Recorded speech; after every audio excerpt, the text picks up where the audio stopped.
டீலிமிட்டேஷனை ஒரு ஸ்ட்ராட்டஜியாக யூஸ் பண்ணி எலெக்ஷனை தள்ளி போடுறதுக்கான முயற்சிகள் நடந்திருக்கு.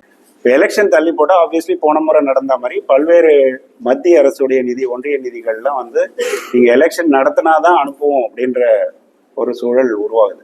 இது அடுத்த கட்டம்.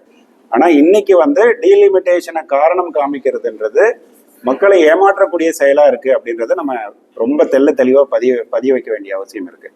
ஏன்னா 2016 ஆகட்டும் 19 ஆகட்டும் அதிமுக அரசு மாவட்டங்களை பிரித்து எலெக்ஷனை தள்ளி போட்டாங்க. இவங்க வந்து கிராம ஊராட்சிகளை டவுன் பஞ்சாயத்தை நகராட்சியா மாநகராட்சியா இணைக்கிறது மூலமா எலெக்ஷனை தள்ளி போடணும் அப்படின்ற எண்ணத்துல இருக்கிறதா தெரியுது. ஏன்னா இது வரைக்கும் நோட்டிபிகேஷன் வரல.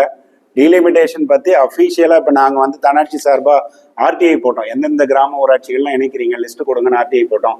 ஆர்டிஐக்கு பதில் இல்லை.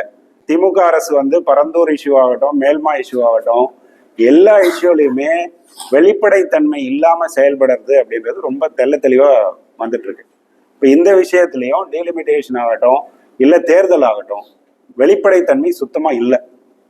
அது ஏன் வந்து வெளிப்படைத்தன்மை இல்லாம இருக்கு அப்படின்றத கவர்மெண்ட் கண்டிப்பா பதில் சொல்லிதான் ஆகணும்.